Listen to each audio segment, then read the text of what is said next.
இன்னொரு விஷயம் முன்னதாகவே சொல்லிவிடுகிறேன். திரு விஜய் அவர்கள் மீது பெரிய அளவில் தனிப்பட்ட தாக்குதலை நடத்த திமுக தயாராகி கொண்டிருக்கு. ரொம்ப பர்சனல் அட்டாக் பண்றதுக்கு திமுக ஒரு ஏற்பாடுகளை செய்து கொண்டிருக்கிறார்கள்.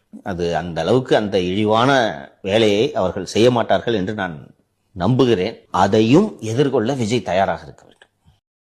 தமிழ் சினிமாவை பொறுத்த வரைக்கும் ஹீரோ பொசிஷன்ல இருக்கிற பல பேர் they make the heroine feel very uncomfortable. நிறைய instances நான் சொல்லலாம். But Vijay makes you feel comfortable. அவர் பார்வை பார்க்கிறது எதுவுமே நமக்கு தவறா தோணாது. நான் அங்க ஒரு பிக்கினில நடிச்சிருந்தா கூட I would have felt comfortable. That is அவர் பார்க்கிற விதம் அப்படி.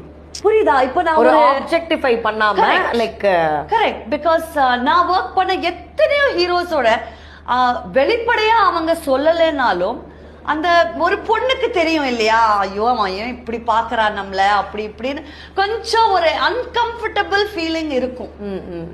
But Vijay was one of those people who அந்த மாதிரி எனக்கு துளி கூட ஃபீல் ஆகுது. What uncle is very wrong uncle.